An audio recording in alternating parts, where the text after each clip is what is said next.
Hello bachon, let's see this question. It said that a uniform chain of length L and mass M is laying on a smooth table and one third of its length is hanging vertically down over the edge of the table. If small g is the acceleration due to gravity, work required to pull the hanging part on the table is.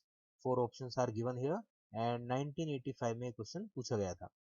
इस question को solve करने के लिए जो हमारा की concept होगा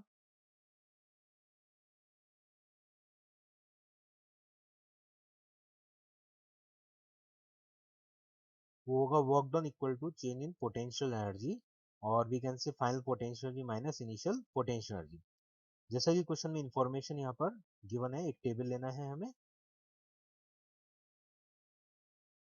और वन थर्ड पार्ट को हमें क्वेश्चन में जो जैसे इंफॉर्मेशन उसके अकॉर्डिंग वन थर्ड पार्ट को हमें हैंग करना है. टोटल ये जो चैन है इसका वन थर्ड पार्ट यहाँ पर हैंग है. वन थर्ड पार्ट का मीन्स हुआ that the length will be L by 3 and the mass will be M by 3. Next हमें इसको पुल अप करना है, तो ये जो जो मास यहाँ पर हैंगे इसका वेट लगेगा डाउनवर्ड, हमें भी एक फोर्स लगाकर इसको पुल अप करना होगा.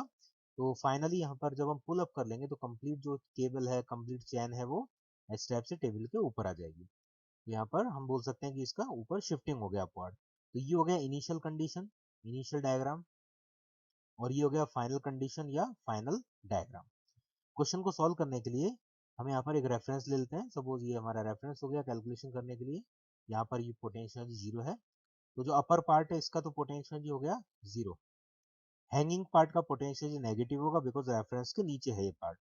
और पोटेंशियल जब हम कैलकुलेट करते हैं तो हमारे फॉर्मूले में अगर रेफरेंस के नीचे है तो माइनस mgh फॉर्मूला होता है, और इसमें m तो हो गया मास, h जो होता है वो होता है height of centre of mass. जब भी यूनिफॉर्म स्ट्रक्चर हो, यूनिफॉर्म चैन है, यूनिफॉर्म रॉड है, यूनिफॉर्म रिंग है, डिस्क है, तो यूनिफॉर्म स्ट्रक्चर के लिए जब हमें शिफ्टिंग का क्वेश्चन आता है, एनर्जी कैलकुलेट करना होता है पोटेंशियल, तो हम सेंटर ऑफ मास को देखते हैं बस.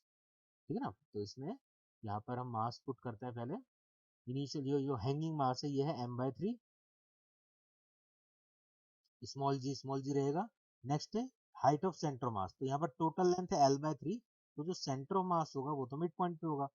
तो अगर टोटल लेंथ L/3 है तो सेंटर ऑफ मास का जो डेप्थ है वो हो जाएगा L/6, तो इट विल बी L/6. तो इस टाइप से आ जाएगा आंसर माइनस mg L/18. ये हो गया इनिशियल पोटेंशियल. इसी टाइप से फाइनल पोटेंशियल अगर हम देखें तो कंप्लीट जो चैन है वो रेफरेंस पर पहुंच चुकी है अभी. यहाँ पर पोटेंशियल हो जाएगा जीरो. इस टाइप से वैल्यूज को पुट कर देते हैं. You final minus you initial, तो सॉल्व करके आंसर आएगा हमारा mg/18. ये हमारा आंसर आ जाएगा.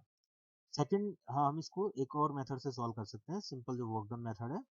जैसे हम किसी भी ब्लॉक को अगर पुल अप करते हैं, सपोज एम मास को हम पुल अप कर रहे हैं, तो हमें एक फोर्स लगाना पड़ेगा अपवर्ड डायरेक्शन में, है ना. तो फोर्स और डिस्प्लेसमेंट मेथड से भी हम वर्क डन निकाल सकते हैं. तो अब यहाँ पर m/3 पार्ट हैंगे.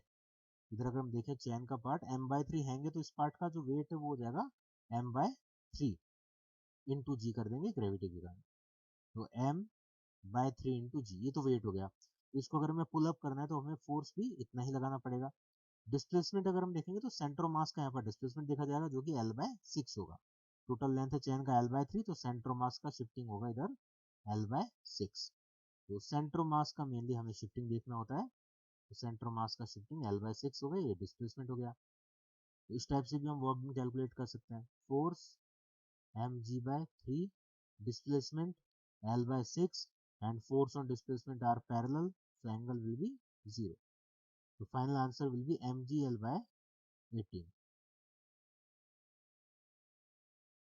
ये दो मेथड है, इनमें से किसी मेथड से हम सॉल्व करेंगे. आंसर हो जाएगा यहाँ पर D option. Hope you understand it well. Best of luck.